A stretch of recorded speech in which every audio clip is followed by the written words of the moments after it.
Hello అందరికీ welcome back to Dolly dumplings. ఇవాళ recipe వచ్చేసి చికెన్ ఫ్రైని ఎప్పుడు చేసుకునేలా కాకుండా ఓసారి ఇలా ట్రై చేసి చూడండి. టేస్ట్ చాలా బాగుంటుంది. ఇప్పుడు ప్రాసెస్ చూసేద్దాము.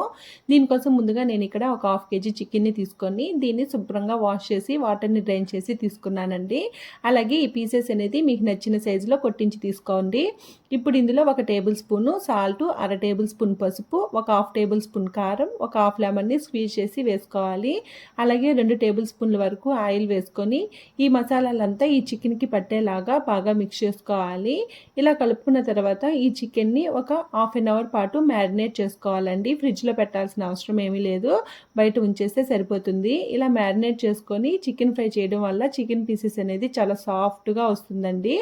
ఇప్పుడు ఈ చికెన్ని పక్కకు పెట్టేసుకొని ఈ చికెన్ ఫ్రైలో వేసుకోవడానికి మసాలాని ప్రిపేర్ చేసుకోవడం కోసం ఒక మిక్సీ జారుని తీసుకొని ఇందులో ఒక 1/2 టేబుల్ స్పూన్ జీలకర్ర, 2 టేబుల్ స్పూన్లు ధనియాలు, అలాగే 2 లవంగాలు, 1 ఇంచు దాల్చిన చెక్క, అలాగే 1 అనాస ఫ్లవరు, ఇందులోనే 2 యాలకులు, కొన్ని జీడిపప్పు పలుకులు వేసుకోవాలండి. ఈ జీడిపప్పు పలుకులకు బదులు మీరు ఎండు కొబ్బరిని కూడా యూజ్ చేసుకోవచ్చు.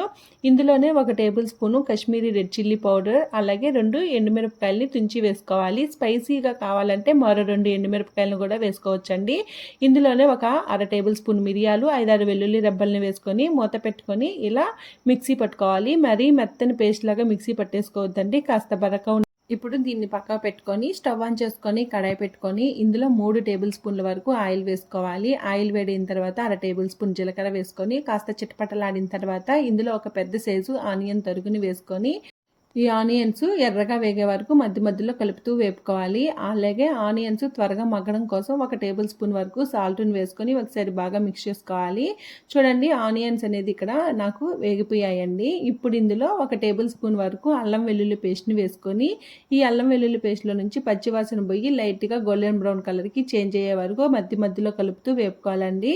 మీరు మంటని మీడియం ఫ్లేమ్లో ఉంచి ఈ అల్లం వెల్లుల్లి పేస్ట్ని వేపుకోండి, లేదంటే అడుగు మాడిపోయే ఛాన్సెస్ ఉంటుంది. చూడండి, ఇలా వేగిన తర్వాత ఇప్పుడు ఇందులో 1/4 టేబుల్ స్పూను పసుపు వేసుకొని ఒకసారి బాగా మిక్స్ చేసుకోవాలి. ఇలా కలుపుకున్న తర్వాత ఇప్పుడు ఇందులో మనం ముందుగా మ్యారినేట్ చేసి పెట్టుకున్న చికెన్ని ఇందులో వేసుకోవాలి. మంటని లో ఫ్లేమ్లో ఉంచి ఈ చికెన్ని ఒక 4-5 నిమిషాల పాటు మధ్య మధ్యలో కలుపుతూ వేపుకోవాలండి. ఇలా చికెన్ని ఆయిల్లో వేపుకోవడం వల్ల చికెన్ ఫ్రై అనేది మంచి టేస్ట్ వస్తుంది. చూడండి, ఇలా మధ్య మధ్యలో కలుపుతూ వేపుకోవాలి. చూడండి, 5 నిమిషాలు వేపుకున్న తర్వాత చికెన్ అనేది ఇలా వస్తుంది. ఇప్పుడు మళ్ళీ అంతా ఒకసారి బాగా మిక్స్ చేసుకొని మూత పెట్టి మంటని లో ఫ్లేమ్లో మాత్రమే ఉంచి ఈ చికెన్ని బాగా మగ్గనివ్వాలండి. అలాగే ఈ చికెన్ ఫ్రై ప్రాసెస్ మొత్తం మంటని లో ఫ్లేమ్లో మాత్రమే పెట్టి ఫ్రై చేసుకోవాలండి. చూడండి, ఇలా వేగిన తర్వాత ఇప్పుడు ఈ చికెన్ మీద మూత ఉంచి మంటని లో ఫ్లేమ్లో ఉంచి ఉడికించుకోవాలి. అలాగే మధ్య మధ్యలో మూత తీసుకుంటూ కలుపుతూ ఫ్రై చేసుకోవాలండి. ఇలా మూత పెట్టుకొని ఉడికించుకోవడం వల్ల ఈ చికెన్లో కాస్త వాటర్ అనేది ఊరుతుందండి. చూడండి, ఇక్కడ వీడియో క్లిప్లో చూపించే విధంగా చికెన్లో నుండి వాటర్ ఊరుతుంది. దీన్ని ఒకసారి మళ్ళీ బాగా మిక్స్ చేసుకోవాలి. ఈ విధంగా మూత పెట్టుకుంటూ ఈ చికెన్లో ఉండే వాటర్ అంతా ఇంకిపోయే వరకు మధ్య మధ్యలో కలుపుతూ ఉడికించుకోవాలి. ఇక్కడ నాకు ఈ ప్రాసెస్ అంతా అవ్వడానికి ఒక 10 నిమిషాల పాటు టైం పట్టిందండి. చూడండి, ఇలా వాటర్ అంతా బయటకు వస్తుంది కదా, ఈ వాటర్తోనే చికెన్ ఫ్రై చేసుకోవచ్చు. ఇందులో వాటర్ ఏమీ యాడ్ చేయాల్సిన అవసరం లేదు, ఈ వాటరే సరిపోతుందండి. ఇలా కంటిన్యూస్గా మధ్య మధ్యలో కలుపుతూ ఫ్రై చేసుకోవాలి. ఇప్పుడు ఇందులో సన్నగా కట్ చేసుకున్న కరివేపాకు, అలాగే సన్నగా కట్ చేసుకున్న కొత్తిమీర, కొద్దిగా పుదీనాని వేసుకోవాలి. ఈ పుదీనాను వేయడం వల్ల చికెన్ ఫ్రైకి ఒక మంచి ఫ్లేవర్ యాడ్ అవుతుందండి. పుదీనాను అయితే స్కిప్ చేయొద్దు. ఇలా వేసుకున్న తర్వాత ఒకసారి మళ్ళీ బాగా మిక్స్ చేసుకోవాలి. ఇలా కలుపుకొని మూత పెట్టుకొని మంటని లో ఫ్లేమ్లో మాత్రమే ఉంచి ఈ ఫ్రై చేసుకోవాలండి. చూడండి, మళ్ళీ మూత పెట్టి ఫ్రై చేసుకోవాలి. చూడండి, ఇక్కడ మూత తీసి చూపిస్తున్నాను కదా, కాస్త కలర్ అనేది చేంజ్ అయ్యింది, ఎర్రగా అయ్యాయి చికెన్ ముక్కలు. మరి కాస్త వేగితే సరిపోతుందండి. ఇప్పుడు మళ్ళీ మూత పెట్టుకొని మరి కాస్త ఎర్రగా అయ్యే వరకు ఫ్రై చేసుకోండి. ఇలా ఎర్రగా అయ్యే వరకు ఫ్రై చేసుకున్న తర్వాత ఇప్పుడు ఇందులో మనం ముందుగా మిక్సీ పట్టి ఉంచుకున్న చికెన్ ఫ్రై మసాలాని యాడ్ చేసుకోవాలి. ఈ మసాలా ఒక్కటే యాడ్ చేస్తే సరిపోతుందండి. ఇంక ఇందులో గరం మసాలాలు, చికెన్ మసాలాలు అలాంటివి ఏమీ యాడ్ చేయాల్సిన అవసరం లేదు. ఈ ఒక్క మసాలాతోనే చికెన్ ఫ్రై టేస్ట్ అనేది చాలా బాగా ఉంటుంది. చూడండి, చికెన్ పీస్ కూడా ఇక్కడ నాకు చాలా సాఫ్ట్గా కుక్ అయిపోయింది. ఇవి పెద్దవాళ్ళు కూడా ఈజీగా తినేయచ్చండి. చికెన్ ఫ్రై అంత సాఫ్ట్గా ఉంటుంది ముక్క. ఈ మసాలా పౌడర్ ఈ చికెన్లో వేసుకొని ఒకసారి ఒకసారి బాగా మిక్స్ చేసుకోవాలి. అలాగే నాకు ఇక్కడ 1 టేబుల్ స్పూన్ వరకు మసాలా పౌడర్ని పక్కన పెట్టేసుకున్నానండి. ఈ మసాలా పౌడర్ అయితే సరిపోయింది.